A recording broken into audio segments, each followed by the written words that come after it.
Diceraikan tanpa harta, hidupku berbalik saat warisan 5 miliar dan rumah mewah jatuh ke tanganku tepat di usia 25 tahun.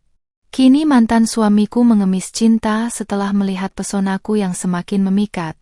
Namun dia tidak tahu bahwa aku telah menyiapkan pembalasan yang akan menghancurkan harga dirinya di depan semua orang. Dia datang memuja hartaku, maka aku akan menyambutnya dengan kehancuran yang paling indah. Asal mana nih yang nonton? Coba tulis di komentar ya. Jangan lupa subscribe Cerita Dulu. Aku menatap pantulan diriku di cermin lemari tua yang sudah mulai kusam, mencoba mencari sisa-sisa binar di mataku yang kini redup tertutup bayang-bayang kelelahan mental yang amat sangat.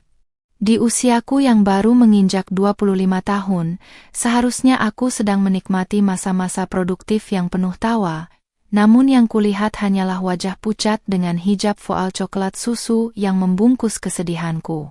Di balik pakaian gamis katun sederhana ini, ada tubuh yang semakin kurus karena terlalu banyak memendam sesak, seolah setiap inci dari diriku sedang berteriak meminta keadilan atas pengabdian yang selama 2 tahun ini hanya dibalas dengan pengkhianatan yang keji. Mas Hendra duduk di kursi ruang tamu dengan kaki menyilang, menatapku seolah aku adalah sampah yang mengotori pemandangan di rumah kontrakannya yang sempit ini. Tidak ada lagi kehangatan dalam suaranya, hanya ada nada merendahkan yang setiap hari memborok telingaku, mengingatkanku bahwa aku hanyalah beban yang tidak memberikan keuntungan finansial baginya. Tangannya dengan santai memegang ponsel, mungkin sedang berkirim pesan dengan wanita itu, sementara aku di sini masih berusaha mencerna kata-kata tajam yang baru saja ia lontarkan tanpa perasaan sedikit pun. Di atas meja kayu yang permukaannya sudah mengelupas, tergeletak selembar kertas putih yang nampak sangat kontras dengan suasana hatiku yang gelap gulita. Itu adalah surat gugatan cerai yang sudah ia tanda tangani. Dia menceraikanku tepat setelah aku menghabiskan seluruh tabungan pribadiku untuk membantu biaya pengobatan ibunya tahun lalu, dan kini setelah ibunya sembuh, dia justru membuangku seperti tisu bekas.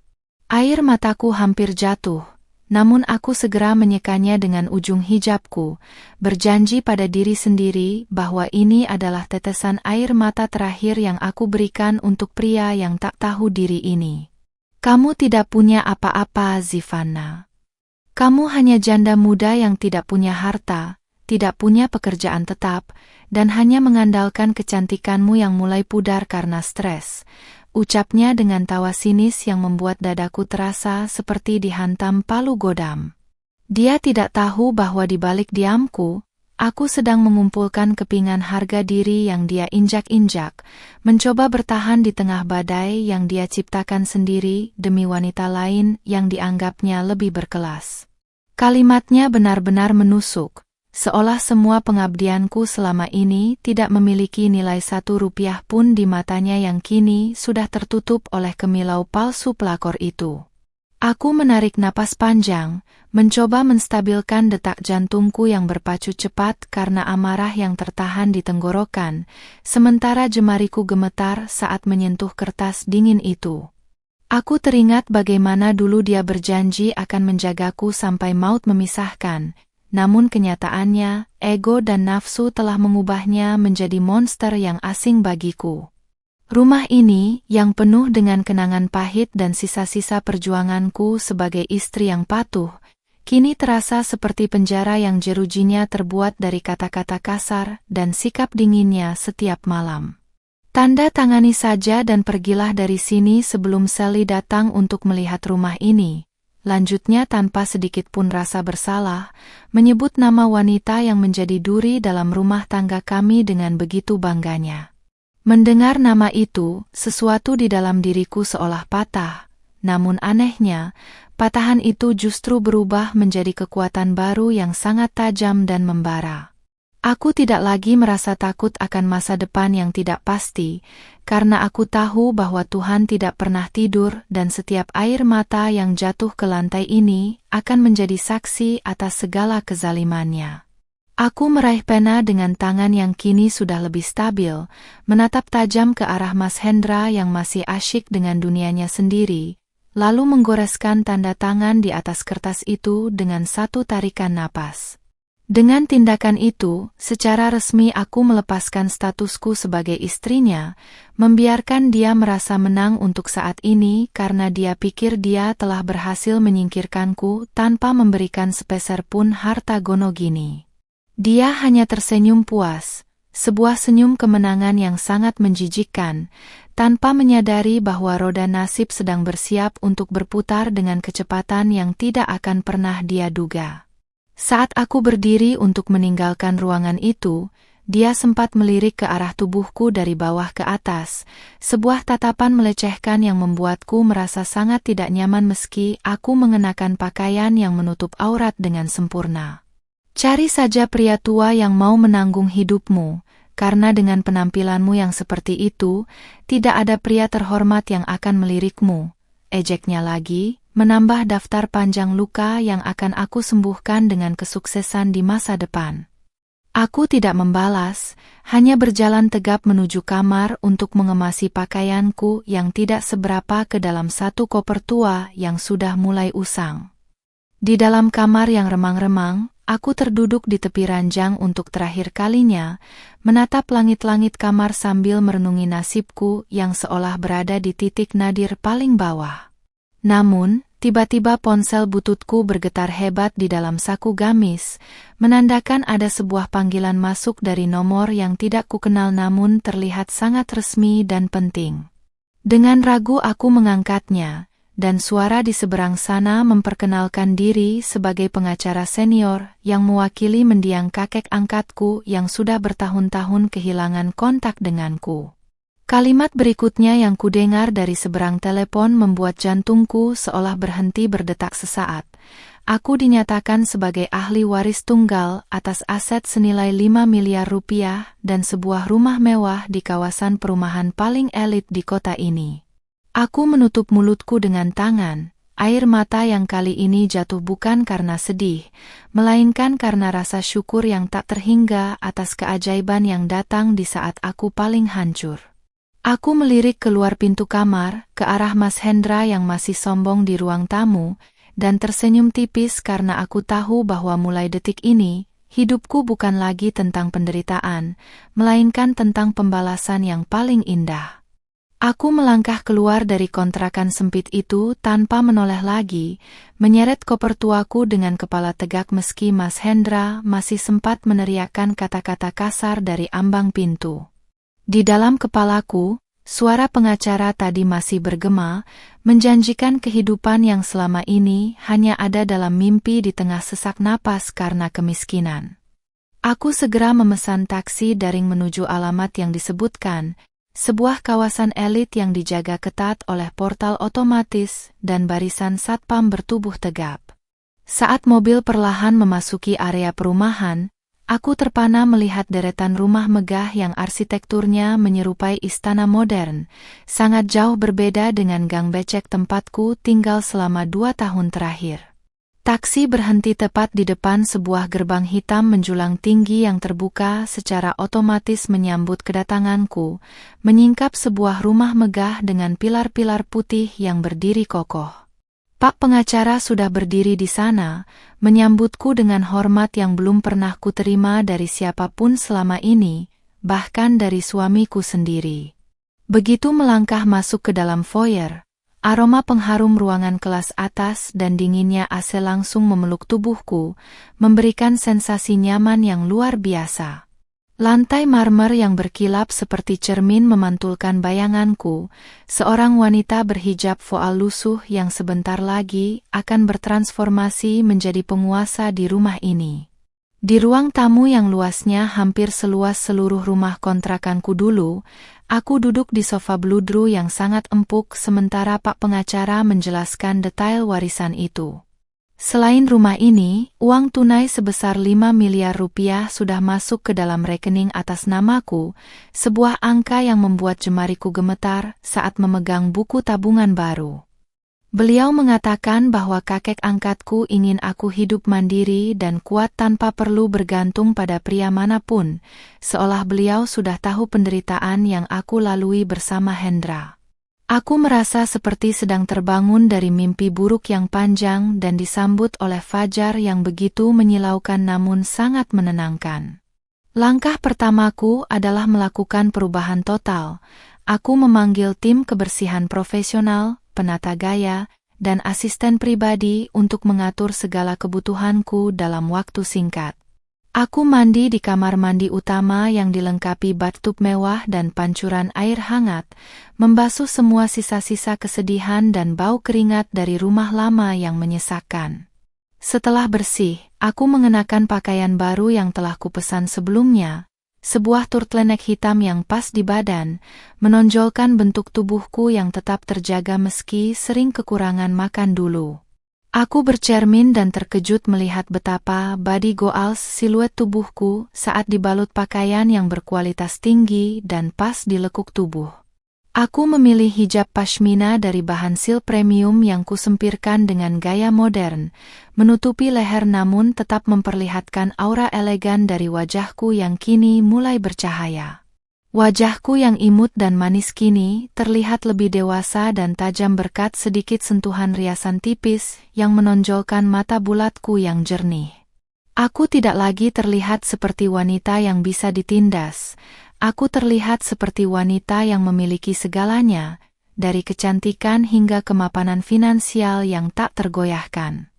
Setiap kali aku bergerak, aroma parfum mahal yang lembut namun berkarakter mengikuti langkahku, memberikan kepercayaan diri yang belum pernah kurasakan sebelumnya. Sambil menyesap teh chamomile hangat di balkon lantai 2, aku mulai menyusun rencana pembalasan yang rapi, bukan dengan kekerasan, melainkan dengan kehancuran harga diri. Aku tahu Hendra pasti akan segera mendengar kabar tentang kekayaanku, karena mulut tetangga di kontrakan lama sangatlah cepat menyebarkan berita heboh. Aku ingin dia datang kepadaku, aku ingin dia melihat dengan mata kepalanya sendiri apa yang telah ia buang dengan sia-sia demi wanita seperti Sally. Biarlah dia tetap dalam kemiskinannya untuk sementara waktu, sementara aku membangun benteng kekuatanku agar tidak ada satu orang pun yang bisa merendahkanku lagi. Aku kemudian menghubungi seorang agen properti dan desainer interior untuk sedikit mengubah dekorasi rumah agar lebih sesuai dengan seleraku yang modern dan minimalis namun tetap mewah. Aku juga menginstruksikan asistenku untuk membelikan sebuah mobil mewah berwarna putih mutiara yang akan kupakai untuk berkeliling kota nanti. Hidupku kini berubah 180 derajat. Dari seorang istri yang dipaksa menjadi pelayan di rumah sendiri, kini menjadi nyonya besar yang dilayani oleh banyak orang profesional. Rasa sakit hati itu masih ada, namun kini rasa itu terkubur di bawah tumpukan uang dan kemewahan yang membuatku merasa sangat aman dan terlindungi. Malam itu, aku mencoba mengoperasikan sistem smart home di rumah baruku, mengatur pencahayaan sesuai suasana hatiku yang sedang tenang namun penuh ambisi. Aku berdiri di depan jendela besar yang menghadap ke kolam renang pribadi, memandangi pantulan diriku yang kini terlihat sangat mempesona dengan balutan pakaian yang membentuk lekuk tubuh ideal. Aku menyadari bahwa kecantikan dan bentuk tubuhku adalah aset yang selama ini disia-siakan oleh Hendra yang hanya mementingkan egonya sendiri. Kini, aku akan menggunakan semua kelebihanku untuk memastikan bahwa siapapun yang meremehkanku akan berakhir dengan penyesalan yang sangat dalam dan tak berujung.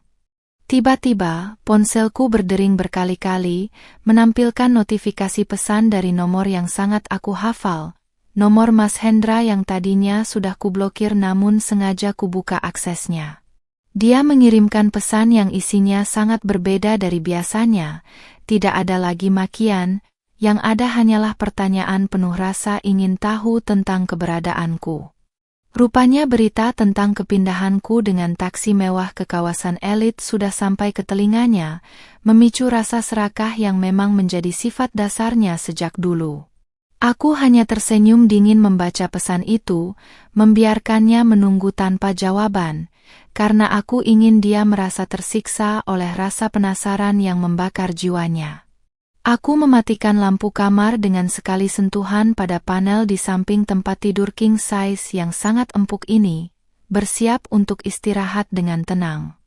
Besok adalah hari di mana aku akan mulai menunjukkan taringku, hari di mana aku akan berbelanja dan memastikan semua orang tahu siapa Zivanna yang sebenarnya. Tidurku malam ini sangat lelap, tanpa ada suara bentakan atau tangisan yang biasanya menghiasi malam-malamku di rumah lama yang suram. Aku tahu, drama yang sesungguhnya baru saja dimulai dan kali ini, akulah yang memegang skenario dan menjadi sutradara atas kehancuran pria yang pernah kucintai itu. Pagi itu aku terbangun dengan perasaan yang jauh lebih ringan, seolah beban bertonton yang selama ini menghimpit pundakku telah menguap bersama embun pagi. Aku berdiri di depan cermin besar di walk-in closet, memperhatikan bentuk tubuhku yang kini dibalut oleh activewear premium yang sangat pas menonjolkan lekuk tubuh body goalsku sebelum aku bersiap untuk pergi keluar. Setelah mandi dan bersiap, aku memilih setelan high-waisted pants berwarna putih tulang yang dipadukan dengan blazer berwarna senada yang dipotong sedikit crop, memperlihatkan betapa rampingnya pinggangku. Hijab pashmina sutra berwarna hitam kupasang dengan lilitan yang sangat rapi dan elegan, memberikan kesan wanita karir yang berkelas namun tetap memikat secara visual. Aku melangkah turun menuju garasi, di mana sebuah mobil SUV mewah berwarna putih mutiara sudah terparkir rapi dan siap untuk kukendarai sendiri. Saat aku keluar dari gerbang perumahan elit tersebut, aku sengaja melewati jalanan dekat kontrakan lamaku, hanya untuk merasakan sensasi kebebasan yang sesungguhnya. Aku bisa melihat beberapa tetangga yang dulu sering menggunjingku kini terbelalak melihat mobil mewah itu lewat, tanpa menyadari bahwa wanita di balik kemudi adalah orang yang sama yang mereka kasihani tempo hari. Aku tidak merasa sombong. Aku hanya ingin memastikan bahwa aura perubahanku mulai menyebar dan sampai ke telinga pria yang telah membuangku tanpa perasaan itu. Tujuan pertamaku adalah pusat perbelanjaan paling mewah di kota, di mana aku menghabiskan waktu beberapa jam untuk memperbarui seluruh isi lemariku dengan merek-merek ternama. Setiap langkahku di koridor mal menarik perhatian, bukan hanya karena penampilan hijabku yang stylish, tetapi karena postur tubuhku yang tegak dan proporsional yang terlihat jelas dari cara pakaian itu jatuh di tubuhku. Para pelayan toko melayaniku dengan sangat hormat, memberikan pelayanan VIP yang sebelumnya hanya bisa kulihat dari balik kaca jendela toko saat aku masih hidup susah bersama Hendra. Aku membeli beberapa tas kulit asli dan sepatu hak tinggi yang akan semakin menonjolkan kaki jenjangku, mempersiapkan diri untuk pertunjukan besar yang segera tiba. Saat aku sedang menikmati makan siang di sebuah restoran fine dining di lantai atas, ponselku kembali bergetar hebat dengan rentetan pesan singkat yang masuk bertubi-tubi. Rupanya, Hendra sudah mulai gila karena rasa penasaran. Ia bahkan mengirimkan foto-foto kenangan lama kami, mencoba memicu rasa ibaku dengan kata-kata manis yang basi. Ia menulis bahwa ia merasa kesepian dan menyesali keputusannya menceraikanku, sebuah kebohongan besar yang sangat mudah kutebak arahnya kemana. Aku tahu persis, dia baru saja kehilangan pekerjaannya karena kelalaiannya sendiri, dan kabar tentang warisanku adalah pelampung satu-satunya yang ingin ia raih demi menyelamatkan hidupnya yang hancur. Zivanna, tolong angkat teleponku. Aku merindukanmu, aku sadar hanya kamu yang mengerti aku, tulisnya dalam pesan singkat yang hanya kubaca melalui notifikasi tanpa niat untuk membalasnya sedikit pun. Aku tersenyum sinis, membayangkan betapa malangnya pria itu sekarang, mencoba menjilat ludahnya sendiri demi uang 5 miliar yang bahkan belum pernah ia lihat bentuknya secara langsung. Aku mematikan ponselku dan melanjutkan makan siangku dengan tenang, membiarkannya tersiksa dalam ketidakpastian yang membakar egonya sebagai pria yang dulu merasa sangat berkuasa. Rasa manis dari makanan mewah di depanku terasa semakin nikmat karena bumbu kemenangan yang mulai kurasakan aromanya di udara. Sore harinya, aku kembali ke rumah dan mendapati sebuah pemandangan yang sudah kuprediksi sebelumnya. Sosok Hendra berdiri di depan gerbang rumah mewahku. Dia terlihat sangat kontras dengan lingkungan sekitarnya. Pakaiannya tampak lusuh, wajahnya kusam, dan ekspresinya menunjukkan perpaduan antara rasa malu dan keserakahan yang tak tertutup. Begitu mobilku mendekat, ia segera berlari kecil menuju jendela pengemudi, mencoba mengintip ke dalam dengan mata yang terbelalak lebar melihat kemewahan di sekitarku. Aku menurunkan kaca jendela perlahan, membiarkan dia melihat wajahku yang kini sangat cantik dan segar, jauh dari bayangan istri yang dulu selalu menangis di hadapannya. "Zivanna, ini benar kamu?" Tanyanya dengan suara bergetar, matanya menyapu penampilanku dari ujung hijab hingga blazer yang membentuk lekuk tubuhku dengan sempurna. Aku hanya menatapnya dengan tatapan dingin dan datar, tanpa ada sedikit pun kilat kemarahan karena bagiku dia kini hanyalah orang asing yang tidak berarti. Dia tampak terpesona, mungkin baru menyadari bahwa istri yang dulu ia sia-siakan memiliki kecantikan luar biasa yang kini bersinar terang karena didukung oleh kemapanan. "Kamu terlihat sangat berbeda, sangat cantik." Aku menyesal, Zivanna. Aku benar-benar hilaf waktu itu, ucapnya sambil mencoba meraih tanganku yang berada di kemudi. Aku segera menarik tanganku dan menaikkan kembali kaca jendela, membiarkan dia berdiri mematung di luar sementara gerbang otomatis terbuka untuk memasukkan mobilku ke dalam. Aku bisa melihat dari spion bagaimana ia terus memandangi rumahku dengan mulut ternganga, seolah masih tidak percaya bahwa aku kini adalah pemilik dari istana yang megah ini. Di dalam rumah, aku duduk di sofa sambil melihat rekaman CCTV dari gerbang depan. Dia masih di sana, mondar-mandir seperti orang linglung, sesekali mencoba berbicara pada satpam yang menjagaku.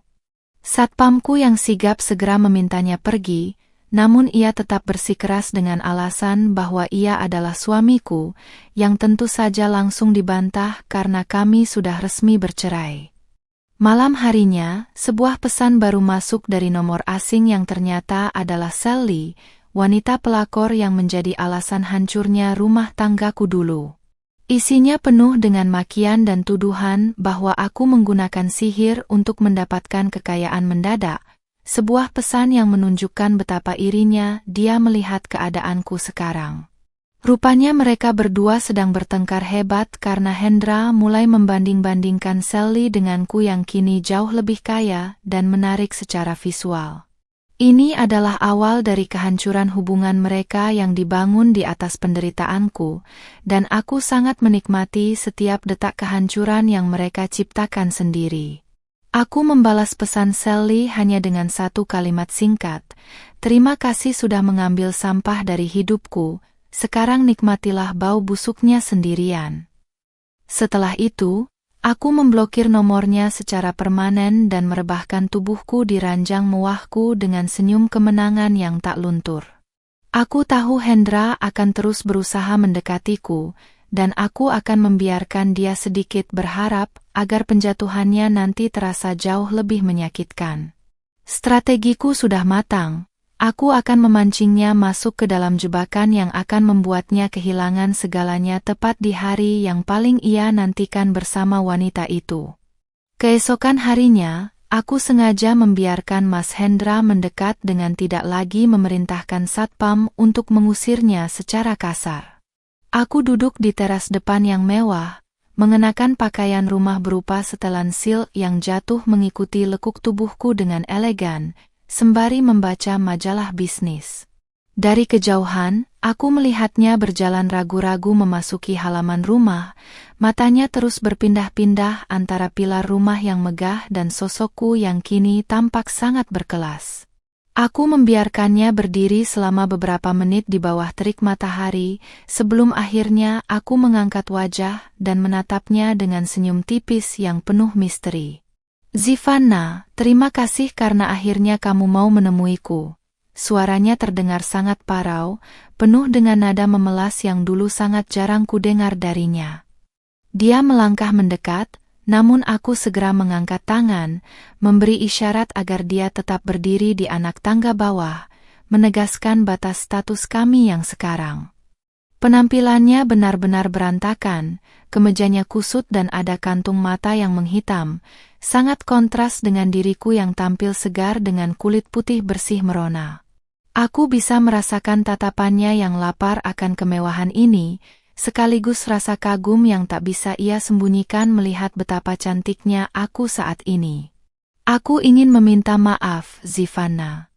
Aku sudah menceraikan Sally, maksudku, aku membatalkan rencana pernikahan kami karena aku sadar aku masih sangat mencintaimu, ucapnya dengan kebohongan yang sangat nyata. Aku hampir saja tertawa terbahak-bahak mendengar pengakuannya yang begitu picik, karena aku tahu Sally masih menunggunya di kontrakan becek mereka dengan tagihan utang yang menumpuk. Dia benar-benar mengira aku masih wanita bodoh yang bisa luluh hanya dengan kata-kata masih cinta yang ia obral demi menyelamatkan nasib finansialnya. Namun, aku memilih untuk memainkan peran yang sedikit lebih lembut, memancingnya masuk lebih dalam ke dalam skenario pembalasanku. Masih cinta, Mas? Setelah kamu mengusirku tanpa sepeser pun uang dan memaki hijab serta penampilanku? Tanyaku dengan nada bicara yang sengaja dibuat lembut namun mengandung sindiran tajam. Dia tertunduk lesu, wajahnya memerah karena malu atau mungkin karena berpura-pura menyesal di hadapanku agar aku merasa iba. Aku hilaf, Zivanna. Aku dibutakan oleh godaan sesaat, tolong beri aku satu kesempatan untuk membuktikan bahwa aku bisa berubah dan menjadi suami yang baik bagimu, lanjutnya lagi. Aku bangkit dari dudukku, memperlihatkan siluet tubuhku yang sempurna, sengaja membuatnya semakin menyesal karena telah membuang aset berharga seperti diriku. Aku berjalan perlahan mengelilinginya, membiarkan aroma parfum mahalku terhirup olehnya, sebuah wangi kemenangan yang membuatnya semakin bertekad untuk kembali padaku. Warisan ini sangat banyak, Mas. 5 miliar dan rumah ini hanyalah permulaan dari aset yang ditinggalkan kakek untukku, ucapku sambil menyentuh pilar marmer dengan jemari yang terawat. Aku melihat matanya berbinar saat aku menyebutkan angka tersebut, sebuah kilatan keserakahan yang tidak bisa ia sembunyikan meski ia berusaha tampil sedih. Aku tahu, umpan yang kuberikan sudah mulai dimakan, dan sekarang aku hanya perlu menarik ulur talinya agar dia benar-benar terjerat. Kalau begitu, tunjukkan padaku caramu berubah. Aku tidak bisa langsung percaya begitu saja setelah apa yang kamu lakukan, kataku, memberikan harapan palsu yang langsung disambutnya dengan antusias. Dia berjanji akan melakukan apa saja, termasuk memutuskan hubungan total dengan Sally dan bekerja keras untuk memulihkan nama baiknya di mataku. Aku hanya mengangguk pelan, seolah-olah mulai mempertimbangkan kata-katanya, padahal dalam hati aku sedang menghitung mundur hari menuju kehancurannya. Aku menyuruhnya pergi untuk saat ini, mengatakan bahwa aku butuh waktu untuk berpikir, namun aku memberinya sebuah jam tangan mewah bekas sebagai tanda awal perdamaian.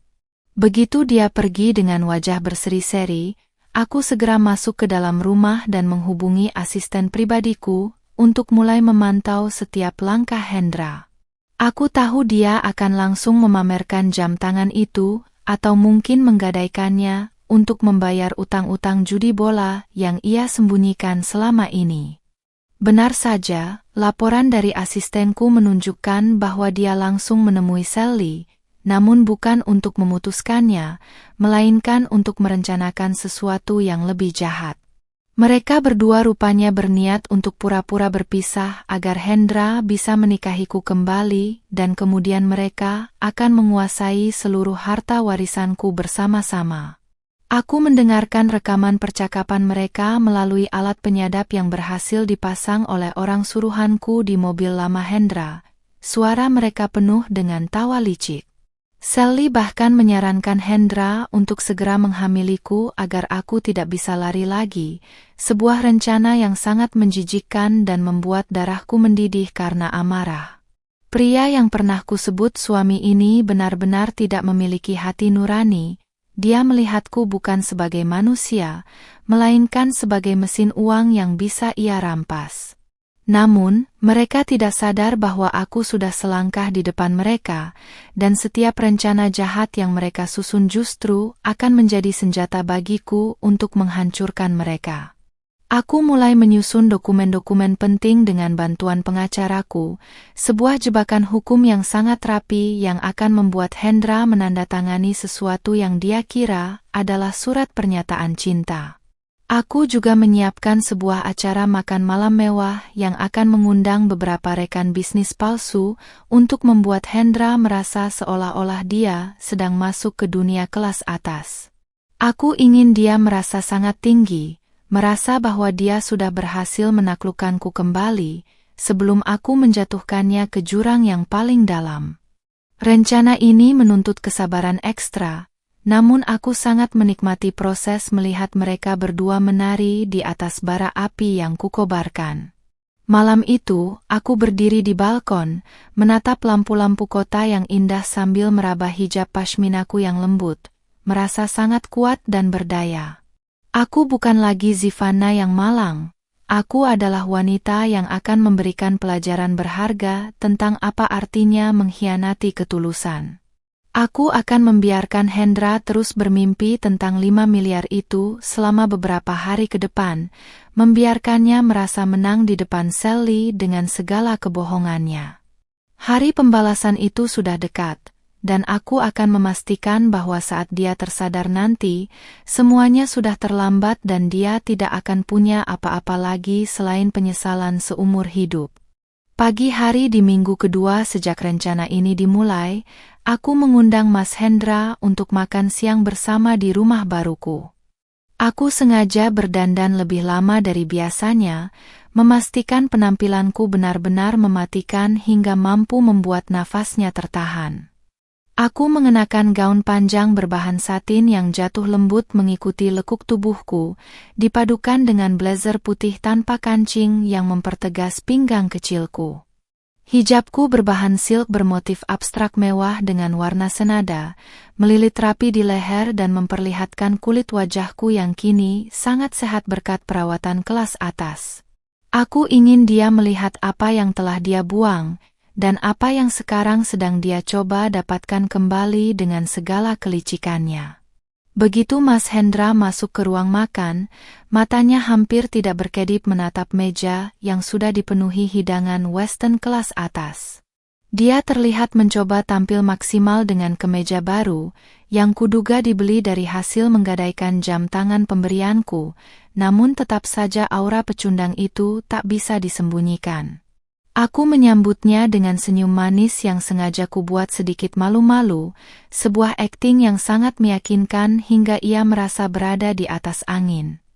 Kami duduk berhadapan, dan aku bisa melihat tangannya sedikit gemetar saat memegang garpu perak, terpesona sekaligus merasa kerdil di hadapan kemewahan yang kukontrol sepenuhnya. Mas sangat senang kita bisa seperti ini lagi, Zivanna. Rasanya seperti kembali ke masa-masa indah kita dulu, ucapnya dengan nada sok romantis yang membuat perutku mual. Dia mencoba memegang tanganku di atas meja, dan aku membiarkannya sejenak, memberikan sensasi kemenangan palsu yang sangat ia harapkan. Aku bercerita tentang betapa pusingnya mengelola uang 5 miliar sendirian dan betapa aku butuh sosok pria yang bisa membantuku menjaga aset-aset berharga ini. Matanya langsung berbinar serakah, persis seperti predator yang melihat mangsa empuk, tanpa tahu bahwa dialah yang sebenarnya sedang masuk ke dalam kandang singa. Sembari menikmati hidangan utama, aku mulai mengeluarkan sebuah map dokumen berwarna biru tua yang sudah disiapkan oleh pengacaraku pagi tadi.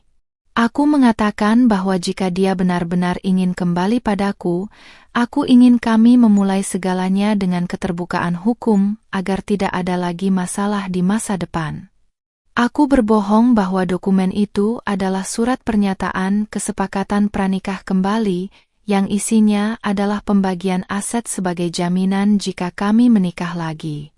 Padahal, isi sebenarnya dari dokumen tersebut adalah pengakuan utang pribadi atas nama Hendra senilai miliaran rupiah yang ia pinjam secara tidak langsung melalui perusahaan cangkang milikku. Tentu Zivana, Mas akan tanda tangani apapun sebagai bukti keseriusan Mas. Mas tidak butuh hartamu, Mas hanya butuh kamu, katanya dengan suara yang dibuat-buat mantap. Aku hampir saja mencibir melihat betapa mudahnya pria ini ditipu oleh keserakahannya sendiri, hingga tidak berniat membaca isi dokumen itu secara detail. Dia langsung meraih pulpen mewah yang kuberikan dan membubuhkan tanda tangannya di atas materai dengan penuh percaya diri. Saat itu juga, secara hukum, dia telah menjeratkan lehernya sendiri ke dalam hutang piutang yang tidak akan pernah sanggup dia bayar seumur hidupnya. Setelah tanda tangan itu selesai, aku melihatnya menghela napas lega, seolah-olah beban hidupnya baru saja terangkat karena merasa sudah resmi menjadi calon pemilik harta 5 miliar itu. Dia bahkan mulai berani memberikan saran tentang renovasi rumah dan menyarankan agar aku menjual beberapa aset untuk diinvestasikan ke bisnis temannya. Aku hanya mengangguk-angguk kecil, membiarkannya terus berfantasi tentang kekuasaan yang sebenarnya tidak akan pernah ia miliki lagi. Di dalam kepalaku, aku sudah membayangkan wajahnya yang akan memucat saat penagih utang datang tepat di saat dia merasa berada di puncak dunia. Sebelum dia pulang, aku sengaja memberikan kejutan kecil dengan memintanya untuk mengantarku ke butik pengantin terkenal untuk sekadar melihat-lihat model baju. Aku tahu dia pasti akan langsung melaporkan hal ini kepada Sally sebagai bukti bahwa rencananya berhasil dan aku sudah benar-benar masuk ke perangkap mereka. Sepanjang perjalanan di mobil mewahnya yang mulai berasap, dia terus membual tentang masa depan kami, sementara aku asyik melihat pemandangan luar jendela. Aku merasa sangat puas melihat dia begitu bersemangat masuk ke dalam lubang kehancuran yang dia gali sendiri dengan tangan penuh dosa itu. Di butik tersebut, aku sengaja memilih gaun pengantin paling mahal dan meminta pelayan untuk mencatat ukuran tubuhku, seolah-olah pernikahan ulang kami akan terjadi dalam waktu dekat. Hendra berdiri di sampingku dengan bangga, sesekali melirik sinis ke arah orang-orang lain di butik seolah dia adalah miliarder baru yang paling berkuasa. Dia tidak tahu bahwa aku sudah memesan baju pengantin yang sama untuk adegan yang berbeda, bukan untuk pernikahanku dengannya, melainkan untuk hadiah terakhir di hari pernikahannya dengan Sally. Drama ini semakin seru, dan aku sudah tidak sabar melihat bagaimana dia akan bereaksi saat semua kebohongannya terbongkar satu persatu. Malam harinya, aku mendapatkan laporan dari penyadap suara bahwa Hendra dan Sally sedang merayakan kemenangan mereka di sebuah kafe murah sambil menertawakanku. Sally dengan sombongnya mengatakan bahwa setelah Hendra menguasai uangku, mereka akan membuangku ke jalanan lagi, bahkan lebih parah dari sebelumnya. Mendengar itu, aku tidak lagi merasa marah, melainkan merasa sangat kasihan dengan betapa rendahnya moralitas dua orang yang pernah masuk ke dalam lingkaran hidupku ini. Mereka benar-benar serasi dalam kebusukan, dan karena itu pula mereka harus mendapatkan balasan yang setimpal dalam satu panggung yang sama. Aku menutup hari dengan melakukan panggilan video dengan pengacaraku, memastikan semua dokumen yang ditandatangani Hendra sudah diproses ke pengadilan untuk kepentingan nanti. Aku juga memesan beberapa karangan bunga besar yang akan kukirimkan ke alamat Sally sebagai ucapan selamat awal yang sangat misterius. Tubuhku terasa segar setelah mandi air hangat, dan aku tidur dengan perasaan sangat tenang di atas kasur mewahku. Esok adalah babak baru di mana aku akan mulai menarik semua fasilitas yang seolah-olah kupinjamkan padanya, dan membiarkan dia merasakan dinginnya kenyataan yang sesungguhnya. Aku memulai pagi dengan senyum kemenangan saat melihat notifikasi di ponselku yang menunjukkan bahwa semua berkas hukum telah tervalidasi oleh sistem. Strategi ini bukan lagi sekadar tentang uang, melainkan tentang memulihkan martabat yang pernah mereka injak-injak hingga lumat. Aku berdiri di depan cermin, mengenakan setelan blazer berwarna biru navy yang sangat pas di badan, menonjolkan lekuk tubuh body goalsku dengan sangat elegan dan berkelas. Hijab pashmina sutra berwarna senada kupasang dengan gaya yang sangat tajam, memberikan kesan wanita yang memiliki kuasa penuh atas dunianya. Aku merasa lebih hidup dan bertenaga daripada saat aku masih menjadi istri yang tertekan di rumah kontrakan itu. Mas Hendra meneleponku berkali-kali pagi itu dengan nada suara yang sangat bersemangat, seolah-olah dia baru saja memenangkan lotre terbesar dalam hidupnya. Dia bercerita bahwa dia sudah mulai mencari-cari gedung untuk pesta pernikahan ulang kami, padahal aku tahu dia sebenarnya sedang merencanakan pesta pernikahannya dengan Sally secara rahasia menggunakan uang muka yang ia pinjam dari sana-sini. Aku membiarkannya terus berceloteh, sesekali memberikan tanggapan berupa gumaman setuju agar dia semakin yakin bahwa aku sudah sepenuhnya masuk ke dalam jeratannya. Aku ingin dia merasa sangat aman, karena semakin aman seseorang merasa, semakin tidak waspada dia terhadap bahaya yang mengintai di balik bayangan. Siang itu, aku mengirimkan asisten pribadiku untuk menemui Sally di rumah kontrakannya dengan membawa sebuah kado misterius yang berisi gaun pesta mahal namun dengan warna yang sangat norak. Aku ingin memancing reaksinya, dan benar saja, melalui kamera tersembunyi yang dipasang oleh timku, aku melihatnya kegirangan memakai gaun itu sambil menghina selera istri lama Hendra.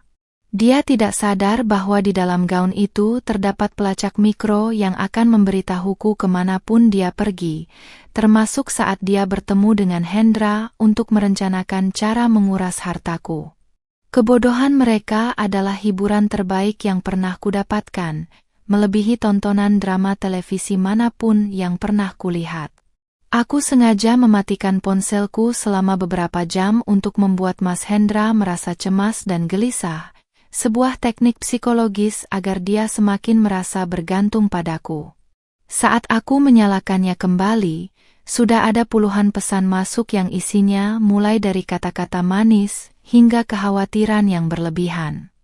Aku membalasnya singkat bahwa aku sedang sibuk mengurus pencairan dana warisan tambahan sebesar 1 miliar di bank, sebuah kebohongan yang langsung membuatnya tenang kembali. Keserakahannya benar-benar telah membutakan logikanya, hingga dia tidak curiga mengapa aku begitu mudah menjanjikan uang dalam jumlah yang sangat besar kepadanya. Sore harinya, aku pergi ke sebuah klinik kecantikan kelas atas untuk melakukan perawatan rutin agar penampilanku tetap mempesona dan fresh.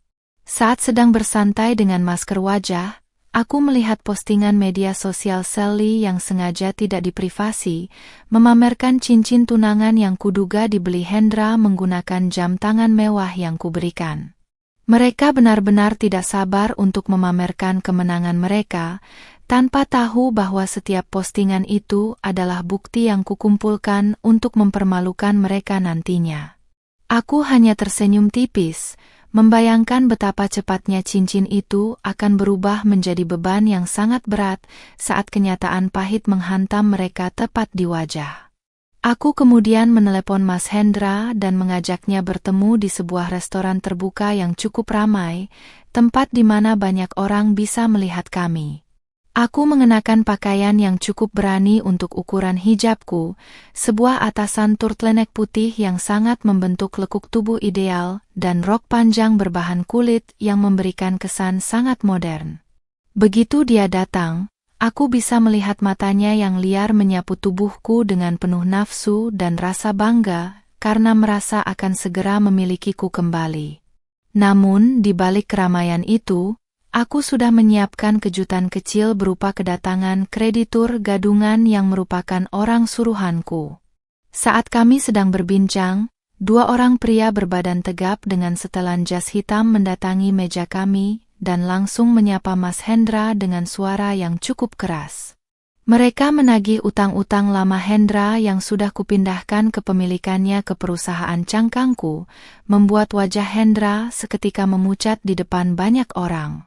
Dia mencoba berkelit dan menjanjikan bahwa dia akan segera membayar semuanya setelah urusan bisnisnya selesai, sambil melirikku dengan penuh ketakutan.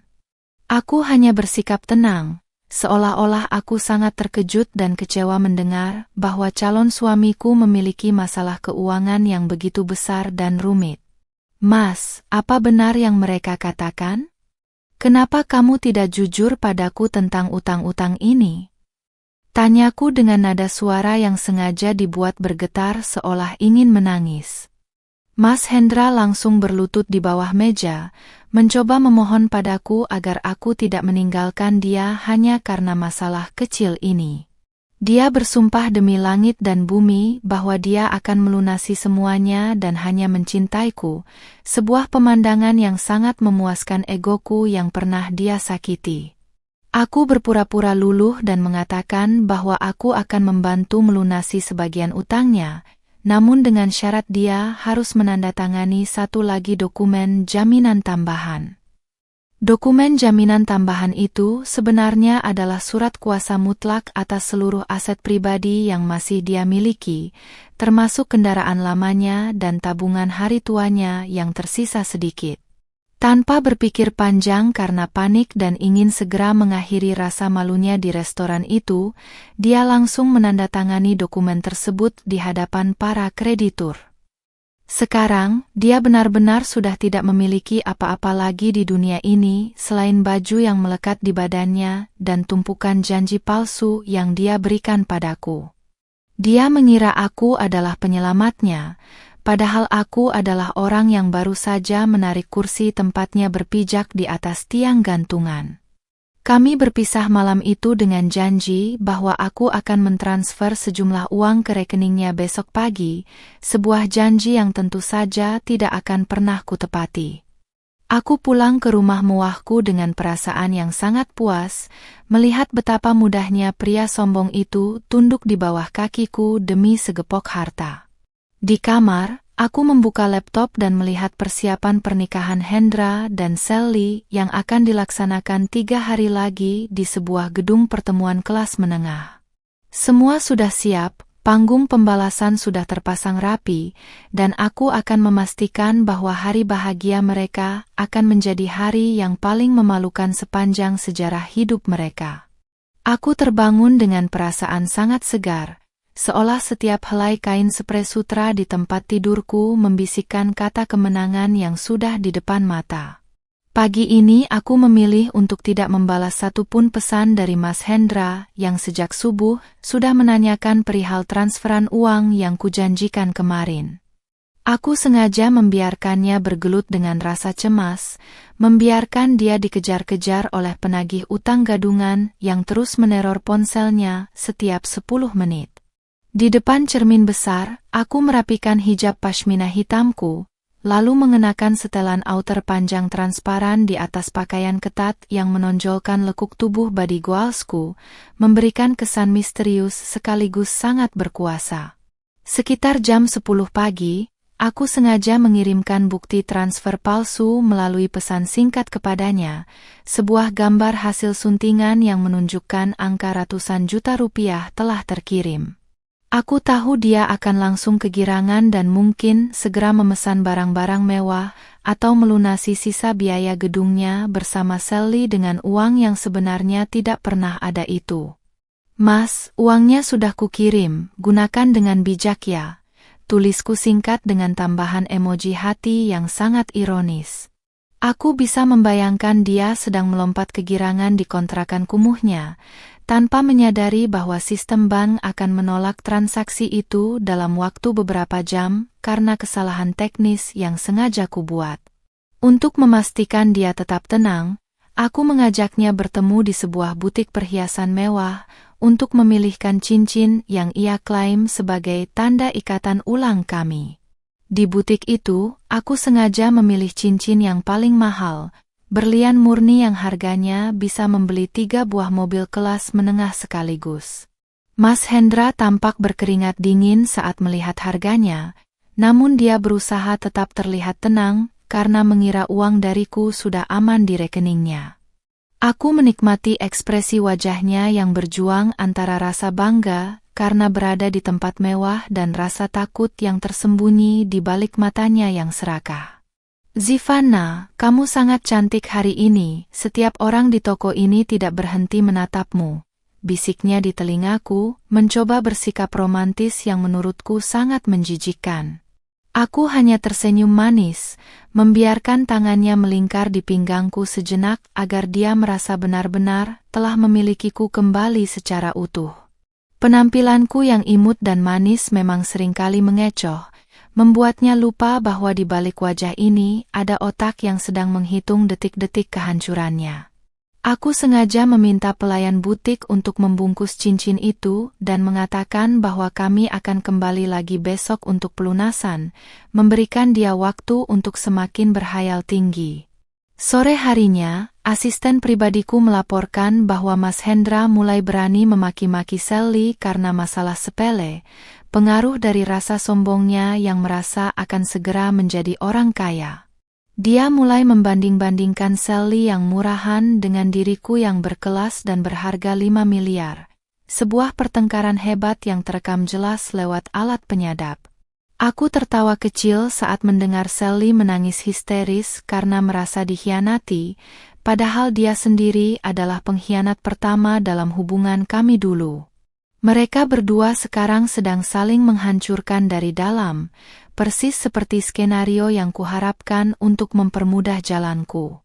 Aku kemudian pergi mengunjungi gedung pernikahan yang telah disewa Hendra untuk acaranya dengan Sally lusa nanti, dengan dalih ingin melihat-lihat aset untuk investasi. Di sana, aku bertemu dengan pengelola gedung dan memberikan sejumlah uang tunai yang sangat besar agar mereka mengikuti instruksi khususnya pada hari acara nanti. Aku ingin memastikan bahwa sistem suara dan layar besar di gedung itu berada di bawah kendali teknisiku sepenuhnya pada jam-jam krusial. Pengelola gedung itu tentu saja setuju tanpa banyak tanya, karena baginya, uangku jauh lebih berharga daripada kontrak kecil yang dibuat oleh pria seperti Hendra. Malam harinya, Mas Hendra menelepon dengan suara panik, mengadu bahwa uang yang kukirim tadi pagi belum juga masuk ke saldo rekeningnya meski notifikasi sudah ada. Aku bersikap sangat terkejut dan menyalahkan pihak bank, lalu berjanji akan menelepon manajer bank besok pagi untuk menyelesaikannya secara pribadi. "Sabar ya Mas, mungkin karena jumlahnya besar jadi butuh verifikasi manual, besok pasti beres," ucapku dengan nada menenangkan yang sangat meyakinkan. Dia langsung percaya, karena baginya, tidak mungkin aku membohonginya setelah aku mengajaknya ke butik perhiasan mewah siang tadi. Aku juga menyiapkan sebuah gaun pengantin cadangan yang sangat indah, berwarna putih bersih dengan taburan kristal yang akan kukenakan untuk datang ke acara mereka. Aku ingin tampil sebagai tamu tak diundang yang paling mempesona, yang akan membuat pengantin wanitanya terlihat seperti pelayan di sampingku. Bentuk tubuhku yang semakin ideal berkat latihan rutin di gym pribadi rumah baruku, akan kupamerkan dengan balutan gaun yang mengikuti siluet tubuh dengan sempurna namun tetap sopan. Aku ingin setiap mata yang hadir di sana menyadari betapa bodohnya Hendra melepaskan wanita seperti aku demi wanita seperti Sally. Dokumen-dokumen pengakuan utang dan surat kuasa yang telah ditandatangani Hendra kini sudah rapi di dalam tas kerjaku, siap untuk diserahkan kepada pihak berwajib jika saatnya tiba. Aku juga telah menyewa beberapa orang untuk berpura-pura menjadi tamu undangan terhormat agar suasana di pesta nanti terlihat semakin megah sebelum akhirnya runtuh berantakan. Segala persiapan teknis sudah mencapai 90%, dan aku merasa adrenalin di dalam tubuhku berpacu dengan sangat menyenangkan, menantikan hari esok sebagai hari tenang sebelum badai besar. Sebelum tidur, aku berdiri di balkon kamar, memandangi bintang-bintang sambil memegang secangkir coklat hangat, merasakan kedamaian yang mendalam di tengah rencana besar ini. Aku tidak merasa jahat, aku hanya merasa sedang menegakkan kebenaran yang selama ini terkubur di bawah kaki pria yang tidak tahu cara menghargai wanita. Besok adalah hari terakhir mereka bisa tersenyum di atas kebohongan, dan lusa, aku akan memberikan mereka kejutan yang akan mengubah hidup mereka menjadi neraka yang nyata. Aku menutup mataku dengan senyum tipis, membayangkan wajah pucat pasi Hendra saat tahu bahwa 5 miliar itu adalah tembok yang akan mengurungnya dalam kemiskinan selamanya. H1 sebelum acara besar itu, aku sengaja menghilang dari jangkauan Mas Hendra hampir sepanjang hari untuk memuncakkan rasa cemasnya hingga ke titik didih. Aku mematikan semua akses komunikasi, membiarkan dia terus mengirimkan ratusan pesan panik karena saldo rekeningnya masih tetap nol dan tagihan vendor pernikahan mulai menagih janji pelunasan. Sementara itu, aku menghabiskan waktu di salon kecantikan pribadi, melakukan perawatan body spa agar kulitku semakin putih bersih dan bercahaya untuk penampilan puncakku besok. Aku ingin setiap pori-pori di kulitku memancarkan aura kemenangan yang akan membuat siapapun yang melihatku merasa takjub sekaligus terintimidasi. Sore harinya, aku mengirimkan asistenku untuk mengantarkan sebuah kotak besar ke rumah kontrakan Hendra, berisi setelan jas paling mahal yang pernah ia lihat seumur hidupnya. Aku menyertakan sebuah kartu ucapan kecil bertuliskan, "Gunakan ini besok, Mas.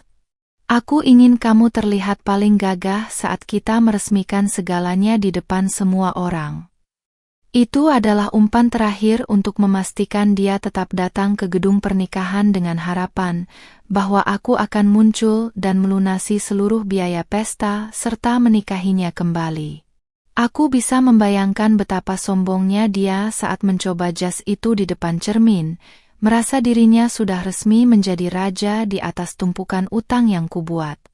Tak lama setelah kado itu sampai, aku sengaja menyalakan ponsel dan mendapati puluhan panggilan tak terjawab dari Mas Hendra yang suaranya terdengar gemetar saat aku akhirnya mengangkat teleponnya.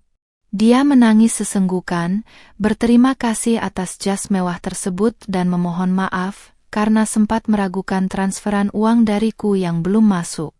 "Zivanna, kamu benar-benar malaikatku.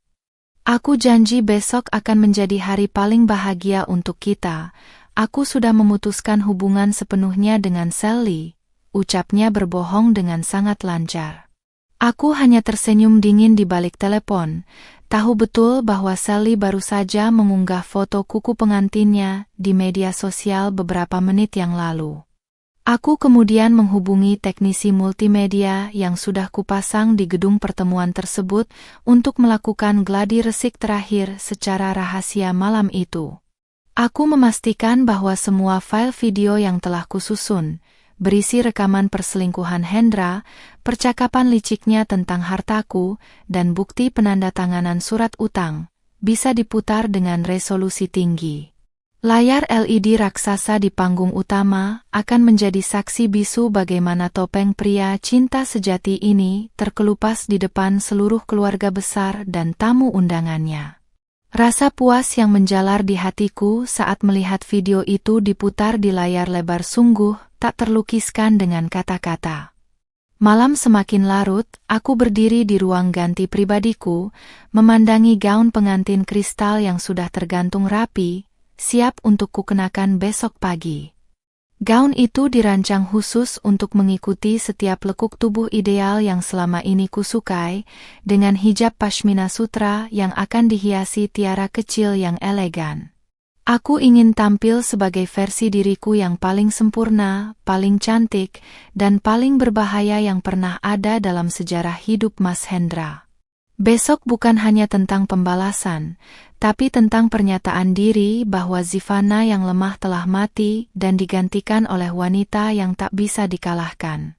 Aku juga menerima kabar dari orang suruhanku bahwa Sally sudah mulai curiga karena Hendra bersikap sangat aneh dan terus-menerus memegang jas mahal pemberianku. Mereka sempat bertengkar hebat malam itu karena Hendra menolak memperlihatkan siapa pengirim jas tersebut. Bahkan hampir saja terjadi keributan fisik di kontrakan mereka. Ini sempurna, karena aku ingin mereka berdua datang ke gedung besok dengan kondisi emosi yang tidak stabil dan penuh rahasia satu sama lain. Sebuah fondasi pernikahan yang dibangun di atas kebohongan dan kecurigaan akan runtuh dengan satu sentuhan kecil dariku nanti. Untuk menambah drama, aku memesan sebuah mobil mewah tipe terbaru yang akan menjemputku besok pagi, lengkap dengan pengawal pribadi yang berseragam rapi. Aku ingin kedatanganku ke gedung pernikahan nanti menyerupai kedatangan seorang ratu yang akan memberikan titah terakhirnya kepada rakyatnya yang durhaka. Setiap detail telah diperhitungkan, mulai dari urutan musik yang akan diputar, hingga saat yang tepat bagi pengacara untuk melangkah maju membawa dokumen asli penagihan utang. Tidak boleh ada kesalahan sedikit pun, karena ini adalah mahakarya pembalasanku yang telah kususun selama berminggu-minggu. Aku sempat menatap foto lama pernikahanku dengan Hendra yang belum sempat kubuang, menatap wajahku yang dulu tampak sangat tulus dan polos namun penuh kesedihan. Zivana yang dulu sudah tenang sekarang, bisikku pada diri sendiri sambil menyulut api dan membakar foto itu di dalam asbak marmer mahalku. Melihat kertas itu berubah menjadi abu memberikan kelegaan yang luar biasa, seolah setiap memori pahit ikut terbakar dan menghilang di tiup angin malam. Aku tidak lagi memiliki keterikatan emosional apapun dengan pria itu, yang tersisa hanyalah misi untuk memberikan pelajaran yang setimpal atas kesombongannya. Sebelum memejamkan mata, aku mengecek saldo rekeningku melalui aplikasi, melihat angka miliaran rupiah yang masih utuh dan terjaga dengan aman di sana. Uang ini bukan untuk Hendra, bukan pula untuk Sally, tapi untuk masa depanku yang cerah dan penuh dengan kebahagiaan yang sejati. Aku akan menggunakan sebagian darinya untuk membangun yayasan bagi wanita-wanita yang menjadi korban kekerasan rumah tangga dan penipuan pria tak bertanggung jawab. Tidurku malam ini sangat nyenyak, diiringi oleh mimpi tentang cahaya yang terang benderang, menandakan bahwa badai yang kubuat akan membawa pembersihan yang total. Aku terbangun saat fajar mulai menyingsing, jantungku berdetak dengan ritme yang tenang namun penuh kepastian di hari yang menentukan ini. Aku mandi dengan perlahan, membiarkan air hangat membasuh seluruh tubuhku, mempersiapkan diri untuk menjadi pemeran utama dalam drama yang akan viral di seluruh penjuru negeri. Sambil memoleskan lipstik merah muda yang lembut di bibirku, aku menatap bayanganku di cermin dan tersenyum dengan cara yang tak terduga. Senyum yang manis namun mematikan. Waktunya pertunjukan dimulai, Mas Hendra, gumamku pelan sambil memperbaiki letak hijabku yang sempurna. Pagi itu, gedung pernikahan sudah tampak ramai oleh tamu undangan yang sebagian besar adalah keluarga besar Mas Hendra dan teman-teman Sally.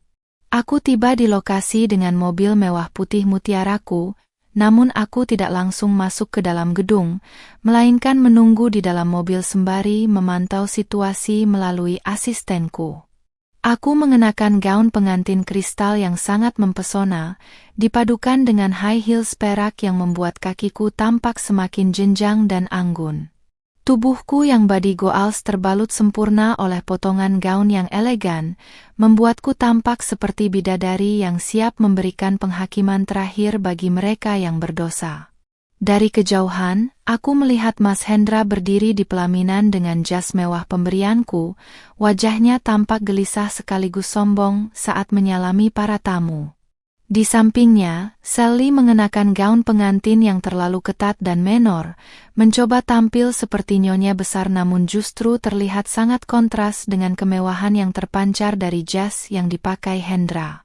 Mereka berdua tersenyum palsu, tidak menyadari bahwa di balik layar besar di belakang mereka, teknisiku sudah bersiap untuk memutar hadiah spesial yang akan mengubah tawa mereka menjadi tangisan darah. Aku menarik napas dalam-dalam, merasakan detak jantungku yang mantap, lalu memberikan isyarat kepada asistenku untuk memulai rencana. Saat acara pemberian selamat dimulai, tiba-tiba lampu gedung meredup dan musik romantis yang diputar mendadak berhenti, digantikan oleh suara dengungan statis yang menarik perhatian semua orang. Layar LED raksasa di belakang pelaminan mulai menyala, menampilkan video kompilasi yang sangat jernih dan tajam, adegan Mas Hendra dan Sally yang sedang bermesraan saat aku masih menjadi istrinya. Seluruh tamu undangan terdiam 1000 bahasa, mata mereka terbelalak melihat bukti pengkhianatan yang begitu nyata di depan mata mereka sendiri. Mas Hendra seketika mematung, wajahnya yang tadi merah karena bangga berubah menjadi pucat pasi seperti mayat dalam hitungan detik. Video itu berlanjut ke rekaman suara percakapan mereka di mobil, di mana Mas Hendra tertawa terbahak-bahak saat merencanakan cara menguras warisanku setelah menikahiku kembali. Suaranya yang menghina diriku sebagai janda bodoh yang mudah ditipu, bergema di seluruh ruangan melalui pengeras suara yang sudah diatur volumenya secara maksimal. Sally tampak ingin pingsan, tangannya gemetar hebat sambil menutupi wajahnya yang sudah mulai luntur riasannya karena keringat dingin. Keluarga besar Mas Hendra mulai berbisik-bisik riuh, beberapa di antaranya tampak marah dan malu melihat kelakuan memuakkan dari pria yang mereka anggap sudah bertaubat itu. Inilah saatnya aku melangkah masuk ke dalam gedung dengan langkah yang tenang namun penuh wibawa, diikuti oleh pengawal pribadiku dan tim pengacara yang membawa koper hitam. Kedatanganku segera menjadi pusat perhatian. Semua tamu menoleh ke arahku, terpana melihat kecantikan dan kemewahanku yang jauh melampaui sang pengantin wanita. Aku berjalan lurus menuju pelaminan, setiap ketukan sepatuku di lantai marmer terdengar, seperti lonceng kematian bagi masa depan Mas Hendra. Aku berdiri tepat di depan mereka berdua, menatap mereka dengan senyum manis yang paling mematikan yang pernah aku miliki seumur hidupku. Selamat atas pernikahan kalian, Mas Hendra, Sally. Aku harap kalian menyukai video kenangan yang kusiapkan dengan sepenuh hati ini, ucapku dengan suara yang jernih dan tenang melalui mikrofon yang kurebut dari pembawa acara. Mas Hendra mencoba bicara, bibirnya gemetar tanpa bisa mengeluarkan kata-kata, sementara matanya menatapku dengan tatapan memohon yang sangat menjijikkan. Aku tidak memberinya kesempatan sedikit pun. Aku memberi isyarat kepada pengacaraku untuk melangkah maju dan membuka koper hitam yang berisi tumpukan dokumen hukum. Tapi sebelum kalian memulai hidup baru, ada sedikit urusan administrasi yang harus kita selesaikan di depan para saksi terhormat ini, lanjutku. Pengacaraku mulai membacakan surat pengakuan utang dan surat kuasa mutlak yang telah ditandatangani Mas Hendra beberapa hari yang lalu di atas materai. Dia menjelaskan di depan seluruh tamu bahwa mulai detik ini seluruh aset Mas Hendra, termasuk kendaraan dan tabungannya, telah disita untuk melunasi utang miliaran rupiah kepadaku. Termasuk jas mewah yang kamu pakai itu, Mas. Itu adalah milikku. Dan sekarang aku ingin kamu melepaskannya karena kamu tidak pantas memakainya lagi, kataku dengan nada dingin yang menusuk tulang. Keheningan di gedung itu pecah oleh suara riuh rendah tamu undangan yang terkejut setengah mati mendengar kenyataan bahwa pengantin pria ini adalah seorang pecundang yang tidak punya apa-apa lagi. Sally mulai histeris dan memaki Mas Hendra karena merasa ditipu. Dia berteriak bahwa Hendra menjanjikan kekayaan 5 miliar kepadanya setelah pernikahan ini selesai. Mana uangnya, Hendra? Kamu bilang dia sudah menyerahkan hartanya padamu. Teriak Sally sambil menjambak rambutnya sendiri di atas pelaminan yang mewah itu. Rahasia mereka terbongkar dengan cara yang paling memalukan, di hadapan orang tua mereka dan semua kolega yang hadir di sana.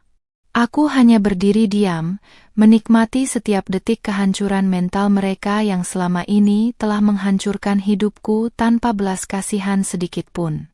Aku mendekati Mas Hendra yang kini tertunduk lesu di kursi pelaminan, lalu aku berbisik tepat di telinganya agar hanya dia yang bisa mendengar.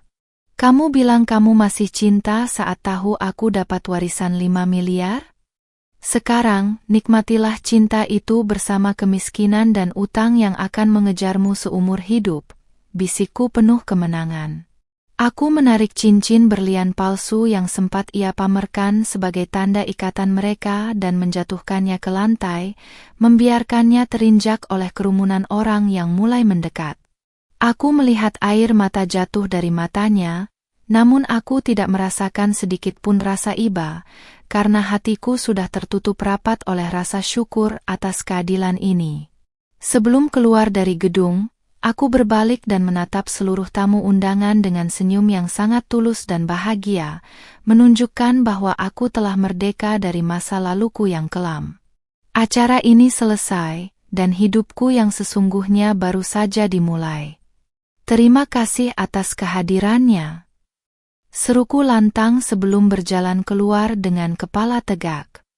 Aku masuk ke dalam mobil mewahku, meninggalkan kekacauan di dalam gedung yang kini dipenuhi oleh teriakan penagih utang asli yang sudah menunggu di luar. Sambil membetulkan letak hijabku di cermin, aku tahu bahwa mulai esok, namaku akan viral sebagai wanita yang tidak bisa diremehkan, dan aku siap menyambut masa depan dengan senyuman kemenangan. Mobil mewahku meluncur membelah jalanan kota yang mulai diterangi lampu senja, meninggalkan jerit histeris Sally dan wajah hancur Mas Hendra yang kini menjadi tontonan memalukan di gedung itu. Aku menyandarkan kepala di jok kulit yang empuk, menghela napas panjang seolah seluruh beban seberat gunung yang menghimpit dadaku selama 2 tahun terakhir telah luruh sepenuhnya. Di dalam mobil yang hening ini, aku merasakan kedamaian yang belum pernah kurasakan sebelumnya, kedamaian yang lahir dari keberanian untuk melawan dan memulihkan martabat diri sendiri. Aku melirik pantulan diriku di jendela mobil, menatap wajah muda berusia 25 tahun yang kini memancarkan aura kemandirian dan kekuatan yang tak tergoyahkan. Ponselku terus bergetar tanpa henti karena pemberitahuan dari media sosial. Rekaman drama di pelaminan tadi rupanya sudah menyebar dengan sangat cepat. Video pembalasan istri berhijab tersebut menjadi viral hanya dalam hitungan menit, namun anehnya aku tidak merasa cemas sedikitpun. Orang-orang di internet mulai menghujat pengkhianatan Hendra dan memuji ketegasanku dalam mengambil kembali hakku dengan cara yang sangat cerdas. Aku merasa puas karena melalui kejadian ini, aku tidak hanya membalas rasa sakit hatiku, tetapi juga memberikan pesan kepada wanita lain bahwa kita tidak boleh membiarkan diri kita diinjak-injak oleh siapapun. Begitu tiba di rumah mewahku, aku segera mengganti gaun pengantin penuh kristal itu dengan pakaian rumah yang nyaman namun tetap elegan. Aku memilih setelan satin yang lembut yang meski longgar, tetap memperlihatkan siluet tubuhku yang terawat dengan baik berkat kedisiplinanku selama ini. Aku berdiri di balkon lantai 2, menatap kolam renang yang airnya berkilau terkena cahaya lampu taman, merasa sangat bersyukur atas warisan kakek angkatku yang datang di saat yang paling tepat. Harta 5 miliar ini bukan hanya sekadar uang bagiku, melainkan alat untuk membangun kembali hidup yang sempat hancur berkeping-keping. Keesokan harinya, asisten pribadiku melaporkan bahwa Mas Hendra kini benar-benar jatuh miskin. Mobil lamanya sudah disita, dan dia harus kembali ke rumah orang tuanya dengan menanggung rasa malu yang luar biasa. Sally dikabarkan langsung meninggalkannya karena semua janji kekayaan yang Hendra umbar ternyata hanya isapan jempol belaka. Mereka yang bersatu karena keserakahan, akhirnya hancur karena keserakahan itu sendiri, persis seperti yang telah kurencanakan. Aku tidak memiliki niat untuk mengejar mereka lebih jauh, karena bagi mereka, hidup dalam rasa malu dan kemiskinan sudah merupakan penjara yang paling menyiksa. Aku memutuskan untuk mulai mewujudkan mimpiku yang tertunda, membangun sebuah yayasan pemberdayaan wanita yang kuberi nama Zivanna Foundation. Aku mengalokasikan sebagian besar uang warisanku untuk menyediakan bantuan hukum, pelatihan kerja, dan tempat tinggal sementara bagi wanita-wanita yang senasib denganku dulu. Aku ingin setiap wanita yang datang ke sana bisa bangkit kembali, menemukan kepercayaan diri mereka, dan tidak lagi bergantung pada pria yang hanya memanfaatkan kelemahan mereka. Inilah caraku merayakan kemenangan, dengan memberikan manfaat bagi orang lain yang sedang berada di titik nadir. Bisnis kreatifku dalam bidang narasi digital juga mulai berkembang pesat. Pengalamanku yang dramatis ini memberiku inspirasi untuk menulis cerita-cerita yang menguatkan mental banyak orang. Aku mulai dikenal bukan hanya sebagai wanita viral yang kaya mendadak, tetapi sebagai seorang penulis dan kreator konten yang memiliki integritas dan visi yang jelas. Setiap hari, aku menghabiskan waktu di ruang kerja pribadiku yang menghadap ke taman, merangkai kata-kata yang bisa menyentuh hati ribuan pembaca di luar sana. Kecantikanku yang dulu dianggap Hendra sebagai beban, kini menjadi daya tarik profesional yang membantuku dalam membangun citra publik yang positif. Suatu sore, saat aku sedang berjalan-jalan di taman kota, aku melihat Mas Hendra dari kejauhan sedang duduk di bangku taman dengan pakaian yang kumal dan wajah yang tampak jauh lebih tua dari umurnya yang baru 30 tahun.